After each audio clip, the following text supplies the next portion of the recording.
ಸರ್ಕಾರಿ ಹುದ್ದೆಗಳ ನೇಮಕಾತಿಯಲ್ಲಿ ಒಳ ಮೀಸಲಾತಿಯನ್ನು ತರಬೇಕು. ಪರಿಶಿಷ್ಟ ಜಾತಿಯಲ್ಲಿ ಈಗಾಗಲೇ ನಾಗಮೋಹನ್ ದಾಸ್ ಅವರ ವರದಿಯ ಒಂದು ಅನ್ವಯ ಮೀಸಲಾತಿಯ ಪ್ರಮಾಣ ಹೆಚ್ಚಿಸಲಾಗಿದೆ.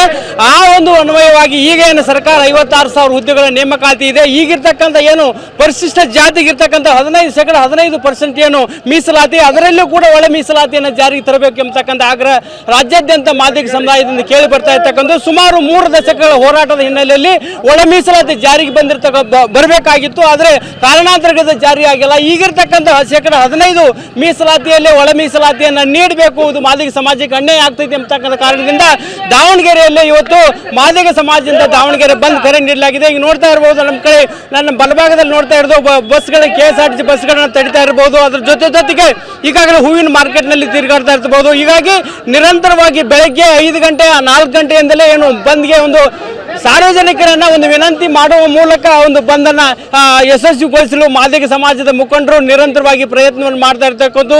ಇದು ನಿರಂತರವಾಗಿ ಈಗಾಗಲೇ ಏನಾಗಿದೆ ಅಂದ್ರೆ ರಾಜ್ಯ ಸರ್ಕಾರ ಈಗಾಗಲೇ ಮೀಸಲಾತಿಯನ್ನು ಮಾಡಿಸಿದ್ದು ಪರಿಶಿಷ್ಟ ಜಾತಿಗೆ ಮತ್ತು ಪರಿಶಿಷ್ಟ ಪಂಗಡಕ್ಕೆ ಸೇರಿ 24% ಮೀಸಲಾತಿ ಇತ್ತು. ಆದ್ರೆ ಹಳೆ ಮೀಸಲಾತಿ ಅನ್ವಯ ನೇಮಕಾತಿಯನ್ನ ಮಾಡ್ತೀನಿ ಅಂತಕ್ಕಂಥ ಒಂದು ಸಂದೇಶವನ್ನ ರಾಜ್ಯ ಸರ್ಕಾರ ನೀಡಿದ ಹಿನ್ನೆಲೆಯಲ್ಲಿ ಈಗ ಇಡೀ ಮಾದಿಗ ಸಮಾಜಕ್ಕೆ ಒಂದು ಅನ್ಯಾಯ ಆಗ್ತಿದೆ. ಸುಮಾರು ಮಾದಿಗ ಸಮಾಜ ಅಂದ್ರೆ ರಾಜ್ಯದಲ್ಲಿ ಒಂದು ಪೌರ ಕಾರ್ಮಿಕರಾಗಿರುವ ಅತಿ ಪರಿಶಿಷ್ಟ ಜಾತಿಯಲ್ಲಿ ಅತಿ ಹಿಂದುಳಿದಂತ ಜನಾಂಗ ಅಂದ್ರೆ ಮಾದಿಗ ಸಮಾಜ. ಈ ಸಮಾಜಕ್ಕೆ ಅನ್ಯಾಯ ಆಗ್ತಿದೆ. ಈಗ ರಾಜ್ಯ ಸರ್ಕಾರ ಈಗಾಗಲೇ ಏನು ಮೀಸಲಾತಿಯ ಬಹುಪಾಲವನ್ನ ಬೇರೆ ಬೇರೆ ಜಾತಿಗಳೇ ಹೆಚ್ಚು ಬಳಕೆ ಮಾಡಿಕೊಂಡಿದ್ದು, ಹೆಚ್ಚು ಅನುಕೂಲ ಆಗಿರ್ತಕ್ಕಂಥದ್ದು. ಇದು ಮಾದಿಗ ಸಮಾಜಕ್ಕೆ ಅನ್ಯಾಯ ಆಗ್ತಿದೆ ಅಂತ ಕಾರಣಕ್ಕೆ ಬಂದ್ ಕರೆಂಟಿದ್ದು. ಈ ಪ್ರತಿಭಟನೆಗಾರರು ನಮ್ಮ ಜೊತೆ ಇದ್ದರೆ ಏನು ಹೇಳಕ್ಕೆ ಇಷ್ಟಪಡ್ತೀರಿ ಸರ್? ನಾವು ಏನು ನಮ್ಮ ಸಮಾಜ ನೀವು ಹೇಳಿದಂಗೆ ನಿಜವಾಗ್ಲೂ ಕೂಡ ನೊಂದಂಥ ಸಮಾಜ, ಅತ್ಯಂತ ಹಿಂದುಳಿರ್ತಕ್ಕಂಥ ಸಮಾಜ, ಅನಕ್ಷರಸ್ಥ ಸಮಾಜ. ನಾವು 35 ವರ್ಷಗಳಿಂದ ನಮ್ಮ ಮೀಸಲಾತಿಯನ್ನು ನಮಗೆ ಕೊಡಿ ಅಂತ ಕೇಳ್ಕೊಂಡು ಬಂದಿದ್ದೆ. ನಾವು ನಮ್ಮ ಮೀಸಲಾತಿ ಪ್ರತ್ಯೇಕ ನಮಗೆ ಮಾಡಿಕೊಡಿ ಅಂತ ಕೇಳ್ತೀವಿ.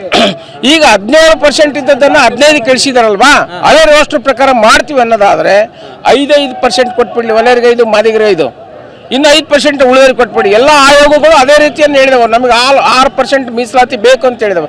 ಈಗ 2 ಬೇಡ ಅನ್ನೋದಾದರೆ 5 ಕೊಟ್ಬಿಡ್ಲಿ ಅನ್ನೋಂತಕ್ಕಂಥದ್ದು ನಾವು ಆಗ್ರಹ ಮಾಡ್ತೀವಿ. ಇಲ್ಲದಿದ್ರೆ ಈ ಪರಿಸ್ಥಿತಿ ಇನ್ನೂ ಮುಂದುವರಿತೈತಿ ಇಡೀ ರಾಜ್ಯದಲ್ಲಿ ಅಂತ ಹೇಳಲಿಕ್ಕೆ ಇಷ್ಟಪಡ್ತೇನೆ ನಾನು ಸರ್.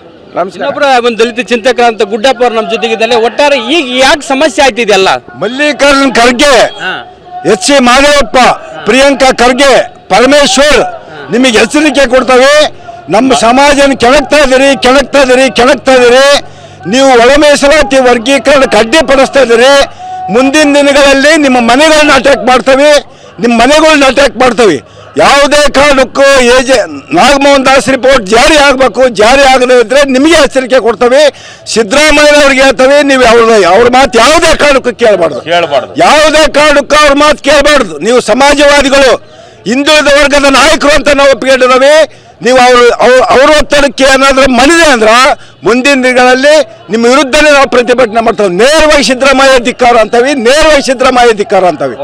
ಒಟ್ಟಾರೆಯಾಗಿ ನೋಡ್ತಾ ಹೋದ ಈ ಒಳ ಮೀಸಲಾತಿಯನ್ನು ಜಾರಿಗೆ ತರುವಲ್ಲಿ ಛಲವಾದಿ ಸಮಾಜದ ನಾಯಕರು ಕೂಡ ಅಡ್ಡಿಪಡಿಸ್ತಾ ಇದ್ದಾರೆ ಅಂತಕ್ಕಂಥ ಆರೋಪಗಳು ಕೇಳಿ ಬಂದಿರತಕ್ಕಂಥದ್ದು. ಹೀಗಾಗಿ ಬಂದನ್ನು ಕರೆ ಮಾಡಿ ನಿರಂತರವಾಗಿ ಪ್ರತಿಭಟನೆಯನ್ನು ಮಾಡ್ತಾ ಇದ್ದಾರೆ. ಕ್ಯಾಮರಾಮನ್ ದಿನೇಶ್ ಒಂದಿಗೆ ಬಸವರಾಜ್ ದೊಡ್ಡಮಂಡಿ, TV9 ದಾವಣಗೆರೆ.